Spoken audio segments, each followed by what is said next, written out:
Hi, my name's Dan from Global Energy Network. Just wanted to say a big thank you to OGGN for letting us use all of their amazing podcast facilities this week. It's been great. We've had some great guests. And if you're interested in finding out more about what's happening in the energy sector, make sure you check out their website, oggn.com. Thanks very much, guys. Much appreciated.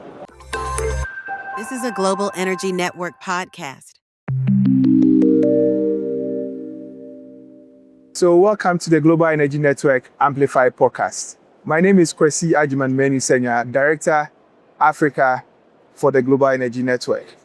Today we have with us Ibrahima Talla, Executive Secretary for the African Local Content Association. So Ibrahim, can you please introduce yourself to us? Thank you, Kwasi. I am the Executive Secretary of the African Local Content Association. That came up after 20 years of experience in economics, supply chain management that happened to be in diverse sectors, including mining, energy, telecommunication, etc. At some point in my career, I was introduced to local content development, and that clicked. I just realized that that is something I needed to do in a really consistent way. So that is where I integrated an organization based in London called Invest in Africa, working on local content development and supporting local partnership, local participation in oil and gas projects.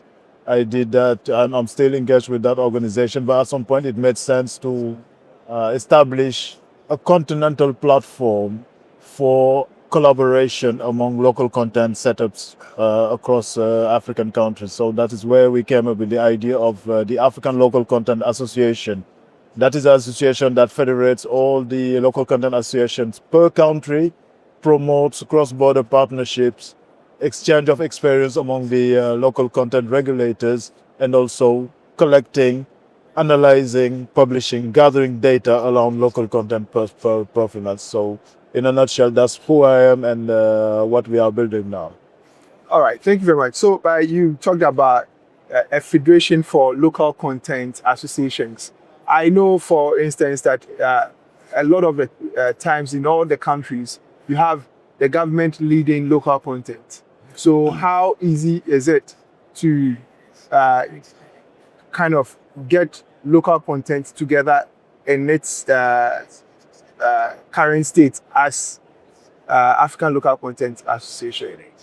If you're talking about the level of ease, it's not easy at all. That's zero. Because the mandate lays on the shoulders of the government agencies to run the local content development, to support, to publish the policy, to monitor the execution, and also to regulate the execution of local content. What we are building here is an initiative from the private sector, driven by the private sector. When I talk about local content associations, those are corporate associations. Like trade associations. Trade associations.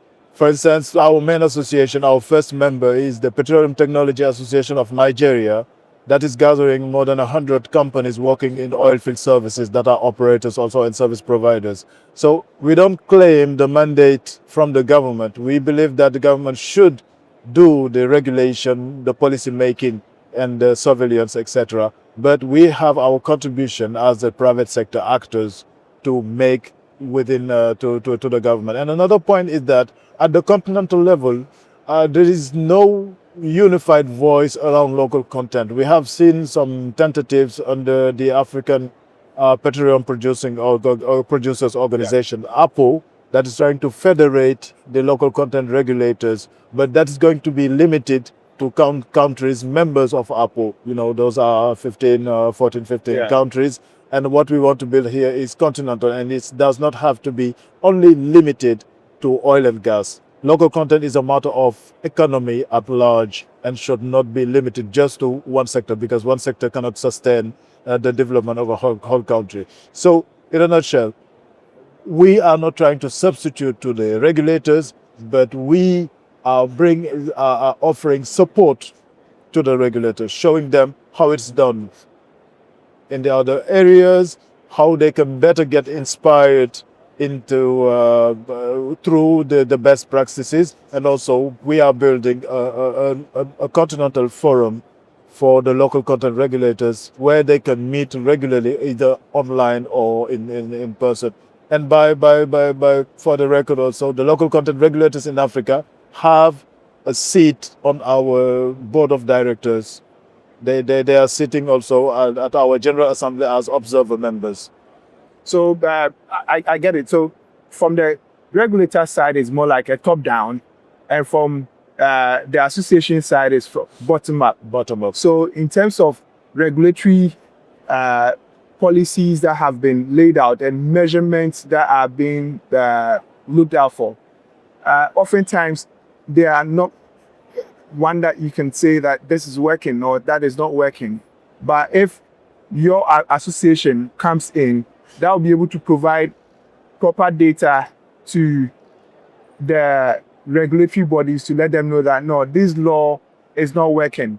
You need to maybe amend this way and address this way. Is that really the situation? Exactly, but we have to be a bit diplomatic, yes. Diplomatic in that, because we don't want to just pinpoint the quality concerns in the regulator's job. We don't want to tell them, you are not doing your job properly, this is not working. What we are bringing to the table here is the private sector contribution.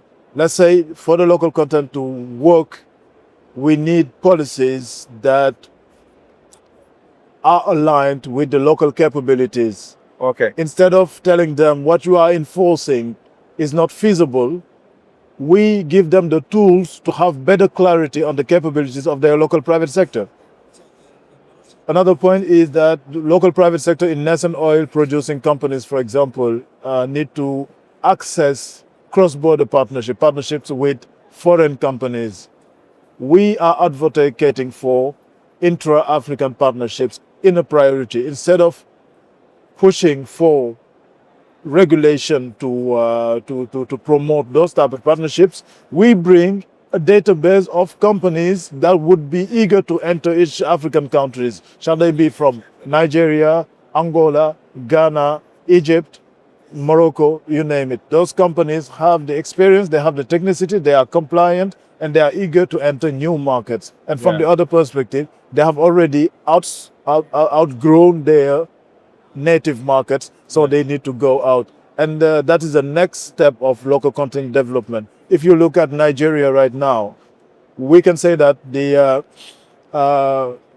local companies local companies empowerment is a success in Nigeria. They can do more than 90% of what is required in the oil and gas industry. But right now what is happening is that they are outgrowing the Nigerian market and they need to access new markets.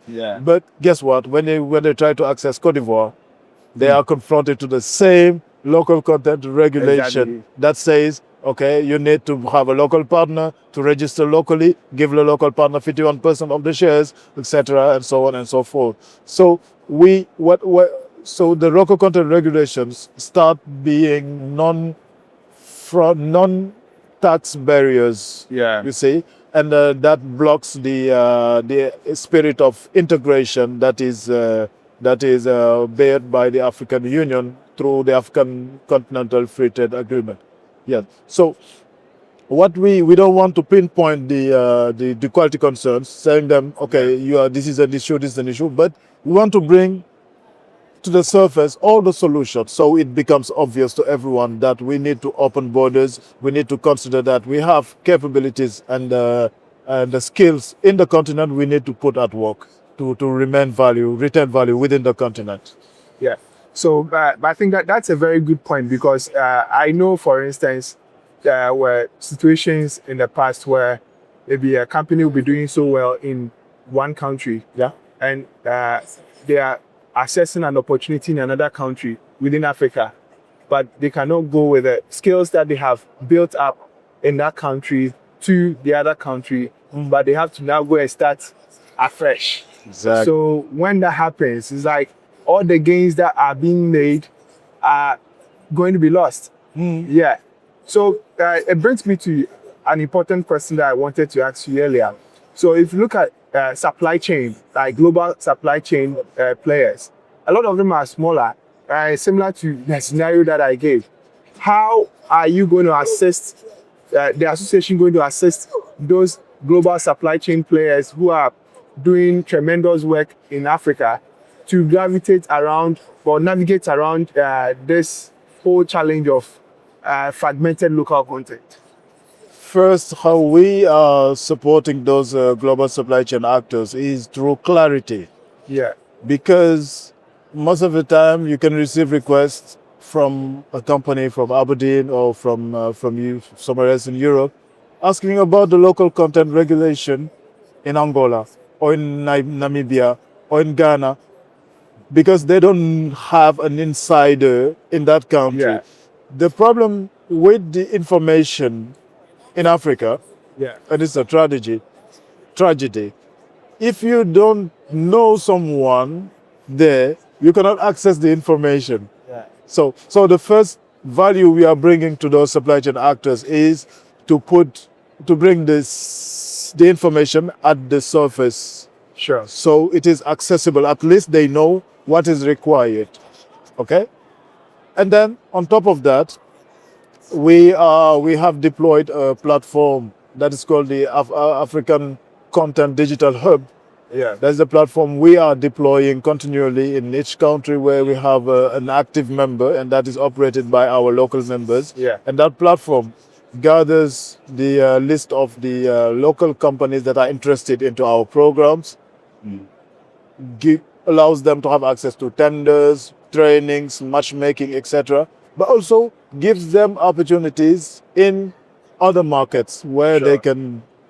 they can jump in and see what they can bring as value. Yeah. And that platform also serves as a source of information for any company that is interested in a specific African market where they can find the basic information about the local content, what are the requirements, what needs, which type of partner he needs, who is the regulator, having their contact details, etc. And they can reach out to us directly to be introduced to a local partner or have a short list of local partners to partner with so that they can navigate the local content regulation.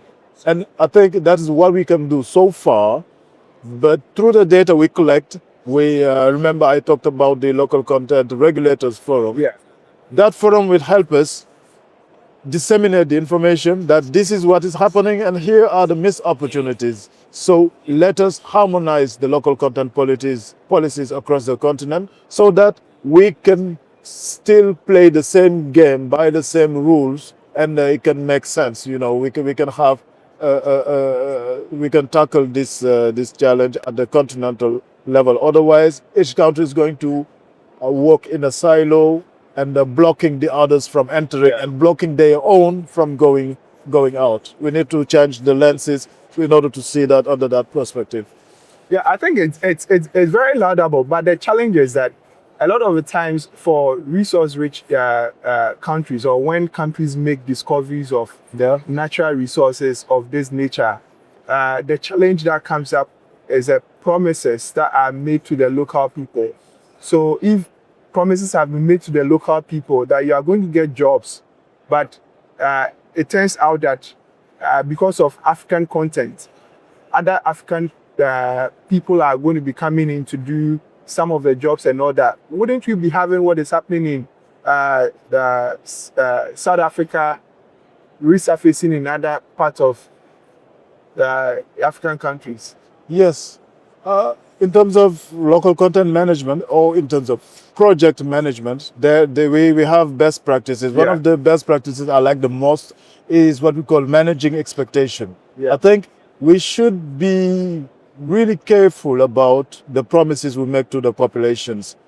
3-4 years ago, I remember in Senegal, where I'm from, people have been saying, okay, all the companies are going to have contracts in the oil and gas. I was practically the only one that was saying, I mean, one industry cannot keep everyone busy. Yeah. Okay, not everyone is going to have access to the contract. Not everyone is going to have jobs. Yeah. So if we make those promises, it is normal that the deception or the disillusion comes at some point because we just realized that those promises could not be fulfilled.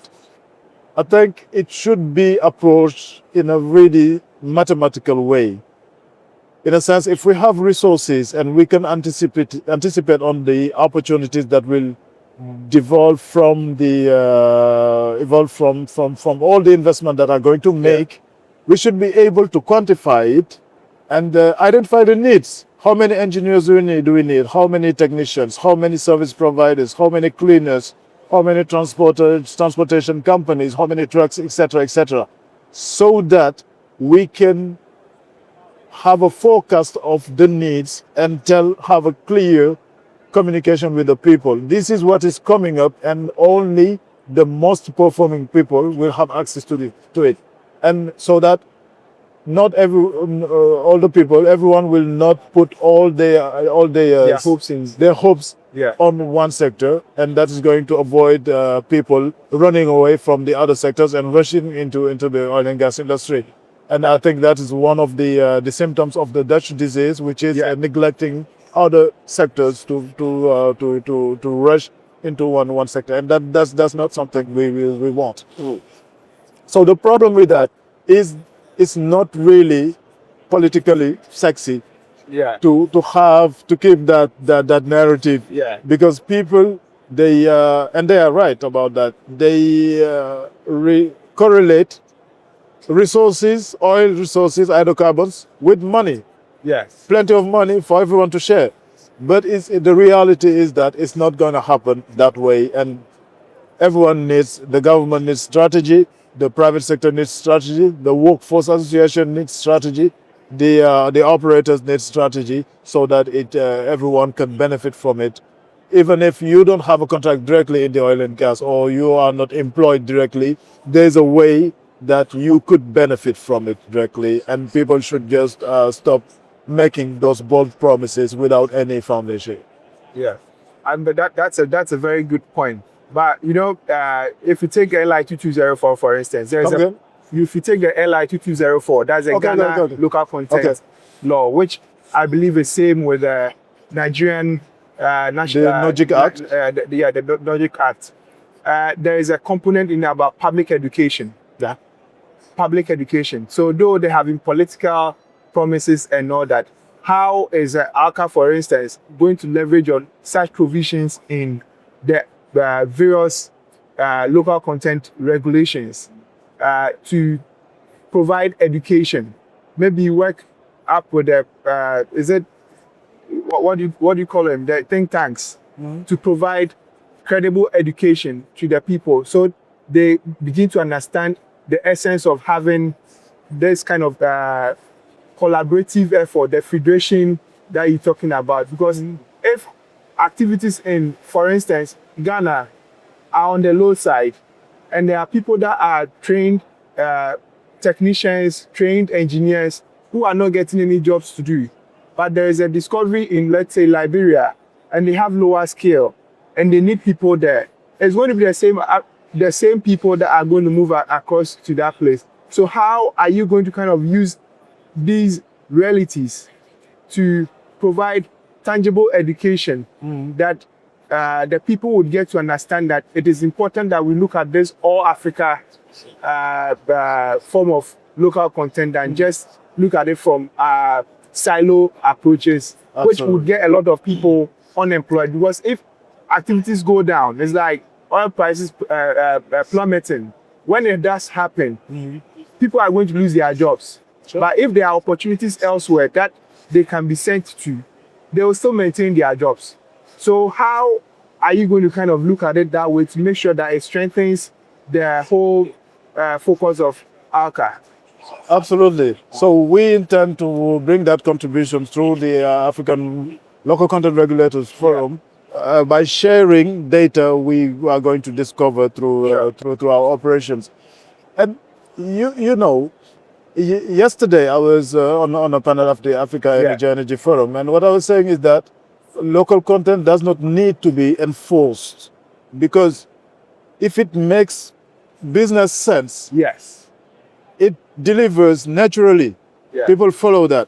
I mean, I will not skip all the skills in a country just for the pleasure of hiring an expatriate, I may have a good reason to do so. Yeah. It's either the local is not well prepared, or they are not compliant, or they cost more. Yeah. Okay?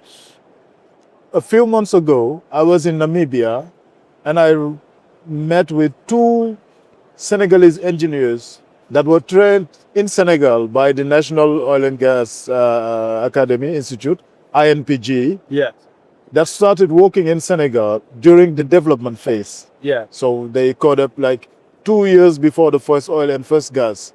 And those two engineers, after the both project hit midstream, they were deployed to Namibia. Yeah. Do you think that do you think that their employer asked for authorization before hiring them or deploying them in the Orange Basin? No, they did not have to. And do you think that the operators, those service providers, I don't want to tell their name, but everyone knows that.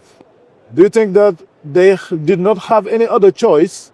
They could have hired people from Aberdeen, Yeah. or people from Houston, or people from Nigeria, Yeah. but they took the Senegalese from Dakar and flew them to Windhoek so they can work on the Orange Basin field. You know, it's because they are already trained, they are compliant, they know the model, and they are already in the company's payrolls. You Yeah. see? And if ever there are Namibian engineers that can check all those boxes, they are going to be hired in priority because they are going to require less logistics, less accommodation, they are going to be paid less, so they will make more business sense. Yeah. Okay? So, I mean, it's not really necessary to close doors to other people from, being close, having the proximity with a project gives us the priority if we can compete on a level playing field. Yeah. You know, it is good. I mean, it is something that is really popular to tell our population that we are going to reserve jobs. Jobs are going to be exclusive to locals, etc. But in reality, if our local workforce is compliant and is compliant with the industry requirements, I don't see why those service providers or operators are going to hire people from abroad. But is it not an issue of certification? Because oftentimes it's about certification. Because you know how, for instance, if you take, let's say, welding, we have so many welders. We have so many artisanal welders that are doing a lot of the gates and what have you. But when it gets to the point of working for the industry, they say, no, you need to have a certain qualification, a certification. Is it not to do with the certification rather than... It is to do, when I talk about compliant, it is definitely, it has to do with the certification. Yeah. But remember earlier, I talked about planification. Yeah. We know what's coming, we know the requirements. Yes. So why wasn't we busy making sure that our locals get certified? Yeah. If the certification is expensive, why don't we work on what we call domestication of certification? Yeah. We can develop local standards, industry standards, accepted by the industry, along with the industry players. Why don't we do that? Yeah. I mean, in terms of in terms of welding, in terms of thread cutting, machine shops. Yeah. Have you ever heard of a local standards developed in local for the local companies? No, because we do not take this type of initiatives. API is here, they develop standards. Why didn't we work on standards adapted to the local market? Yeah. And if you don't do so, for sure, certification is going to be inaccessible. It's going to be expensive because every time you'll have to fly a consultant in to certify people. But if you develop your standards locally and make sure that your people that are trained locally are aligned with the industry needs, there you have people that are aligned, that are conform. Sure. And that are compliant with the industry requirements. So saying certification is inaccessible is an easy way, but we can make certification accessible. For the record, right now we are working with the Oil and Gas Trainers Association of Nigeria. Okay. And in an initiative called Skills Development Africa. That is with the former chairman of the OCTAN, Oil and Gas Trainer Association of Nigeria, where our objective is to implement domesticated sort of certifications in Africa pertaining to welding, machine shop, even HSEQ, etc. Any standard that is applied into the industry could be domesticated so that we could develop our own people locally and make them certified locally. Look at the Boziet certification. Yeah. People fly from Senegal to Ghana to take the Boziet. Yeah. I mean, what it takes is a center that is accredited by OPITO. Why don't we have centers all around Africa? We have only in Congo, maybe in Nigeria and Ghana. Yeah. For all Western Central Africa. So we should invest more in this type of initiatives.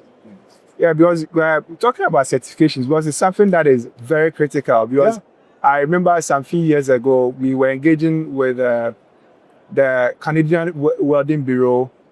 Canadian Welding Bureau. Then we engaged with the International Institute of Welding, IIW, and trying to see how best we can have some domesticated certification locally in Ghana. So we set up the Ghana Welding Bureau to advance that course. But looking at the various certifications that need to be secured by indigenous to participate, or even by local companies to participate, have you thought about, for instance, having some qualifications being maybe some countries being the centers for specific qualification?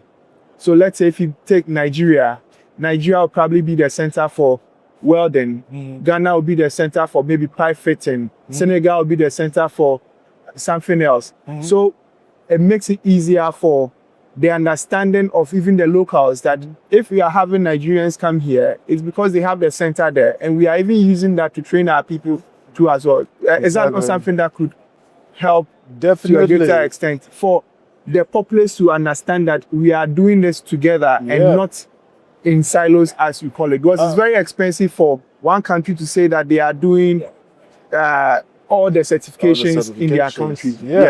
Yeah, absolutely. We need to specialize and clusterize countries whenever possible. But for that to happen, we also need to target to speak the same language, and also to join the narrative of harmonizing our initiatives around the oil and gas industry, around the technical or human capital development. For sure. Look at China, for example. It is a clusterized country. You have a specific area, a specific region for telecom, all the IT stuff. Another specific for general goods. Another specific for steel and welding, and another one for construction. So everything is specialized and so that they can focus on being the best in that specific area. So that would be a solution. And thank you for adding that to because it's very critical. Otherwise, you'll be spending so much. I spoke with a company a few weeks ago, and they were like, if they send their technicians to Dubai, the cost of hosting them there, it's even more than the certification. The certification itself. But if it's something that is closer, why not? And also, but sometimes closer does not mean cheaper. Exactly. You see, flying to Dubai is maybe a bit less than flying to Ghana, to Accra from Senegal. So that is a shout out to our airline companies and our tax administration. No, but I think even similar to that, it's our universities. Because our universities are also running programs. They have laboratories, they have facilities. But they are also not making their facilities available for use by the companies to do the training. So I think ALCA should do a lot more in engaging the universities. Because World Bank, for instance, did provided a lot of support for Ghana. For the universities to set up petroleum engineering departments with equipment for training. which are things that are needed continuously. So how would ALCA kind of engage with the universities to make use of these facilities? Because a lot of the times they're even underutilized. Yeah, they're only utilized in the academic activities, Precisely. but not by the private sector. That is something we are going to look at. That makes me think of a model that is really interesting in Senegal, in the region of chess, by the Polytechnic School of Chess, where the Civil Work Department has a testing lab. They use for schooling, for sure, but they also serve the test the private sector. For example, if you have some crush testing to do, you can bring it there, and they run it for you. Yeah, that is the model we are going to look at. But we have a so wide mission, and so wide a continent. We have 54 countries to target, and so far we have a pool of 16 that are engaged under ALCA. So I mean, at least we have something that keeps us busy for the next 10, 15 years. Yeah, we'll go one step after the other. Yeah. So oftentimes you talk about local content as being something that operators would have to manage. So if operators are those to manage local content, and now we are having more of a coordinated local content across the continent, how do you justify it for the operators to buy in? Basically, operators, I don't believe they have to manage local content. They have, if there is, the rules are clear and implemented in a country, the operators or the license holders, they have to comply with it. They have to play. They don't have to make the rules, but they play by the rules. Okay? Now, having when we talk about a coordinated local content, that makes a call to the local content regulators. The policymakers, the implementers, and those that the local content regulators in each country. And I think having a coordinated local content spirit around the continent will be beneficial to those multi-market operators, because for example, they are present in Namibia, they are in Senegal, they are in Cote d'Ivoire, they're in Ivory Coast, they're in Ghana. Having a coordinated local content will avoid them having to dilute their efforts into focusing on the local content in each country. At least we know these are the ground rules we are going to play by, and we will do our best to, be compliant throughout the board. And that is going to be beneficial too. So far, I've seen international companies doing so much efforts, but that are not being recognized because this happened in this country and the other thing happened in another country. So there are differences. Okay. Between Senegal and Mauritania, right now we have a unified local content policy, pertaining to the GTA project, the Grand Tote Ahmed, operated by BP. But before that, Senegal had already implemented their local content policy that came into force in 2021.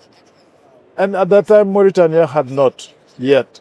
So that means that all the efforts the companies was doing were only valid in Senegal, but not recognized in Mauritania. We are talking about neighboring countries, and for a company to operate in both countries, they had to be registered in the two countries separately.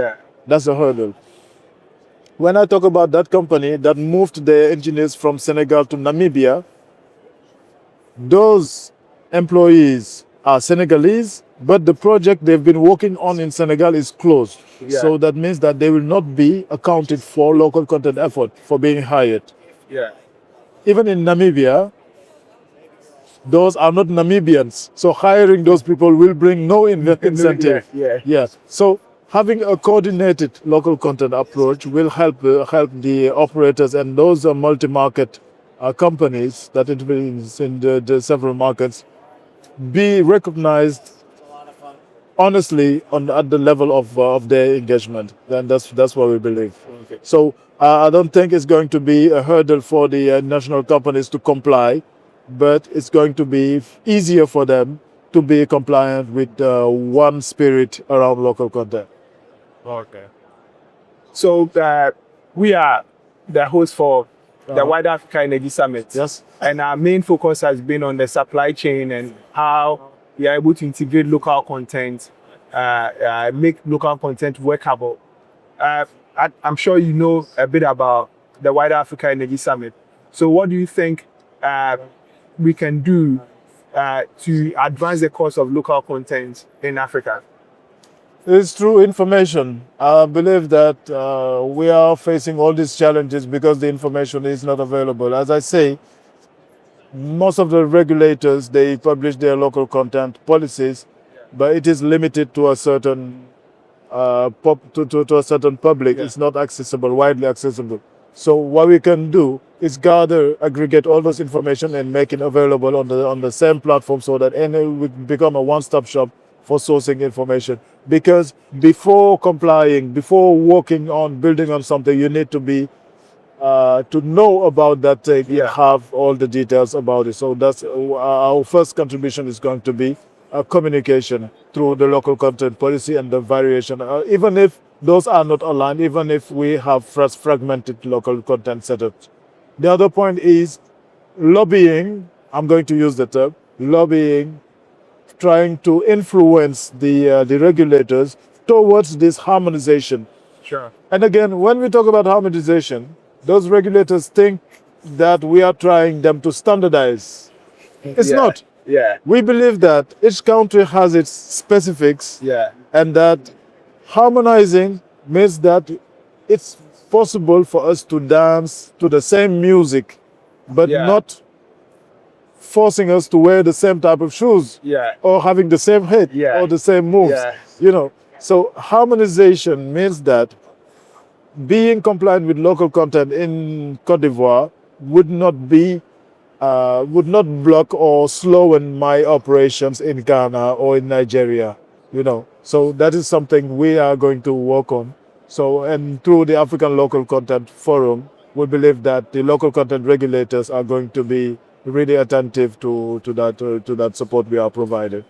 All right. So my last question, will be: it's a very ambitious plan or association that has been put together. So, what is the roadmap to achieving the objective? And what should the supply chain be looking out for? Excellent. So we have been, I personally have been really inspired by former president of Ghana, Kwame Nkrumah, in Africa Must Unite. And it is a narrative that I believe in. I believe that if we consider ourselves as islands in this big continent, there's a level we'll never go beyond. So we need to collaborate. And that is what happened between what happened between 2021 and now, and the inception of the implementation of ALCA. Because the first time I visited Nigeria, that was at the time 2021, I discovered all the skills that are present in that country. I could not imagine there was operators, indigenous operators running their operation, extracting gas, like mastering all the supply chain with close to 90% local participation. You see, in terms of value, real value. And at that time, in Senegal, we were stressing about how to make our private sector active in logistics, in catering, in cleaning services. The low-hanging fruits. The low-hanging fruits. I mean, when are we going to stop this and start addressing this point seriously? So, and we are brothers. We are from the same economic community. And yet we don't talk to each other. So that is what triggered this ambition of building an African local content association. So that was the inspiration, and it is something real. We can a real opportunity we can jump on. So our roadmap our first objective is to be recognized by the real authorities.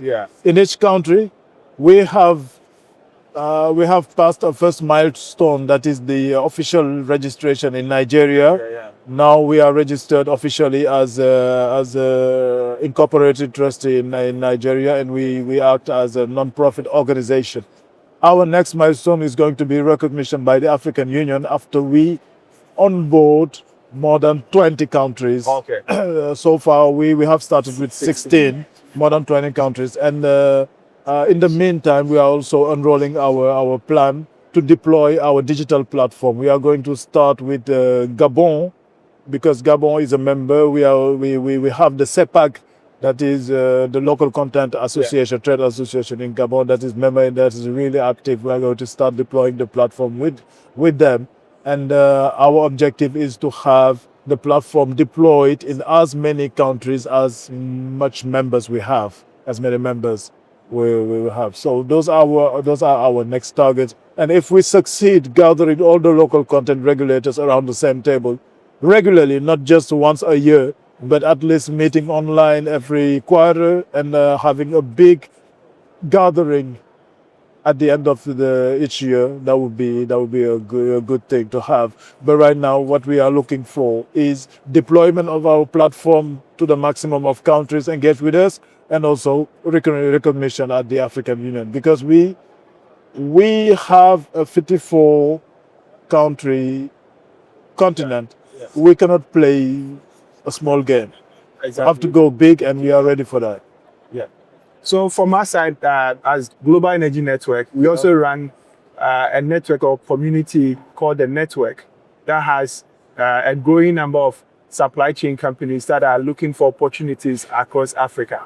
So I believe with ALCA strengthening itself across the continent, like you rightly said, it's one framework for many markets.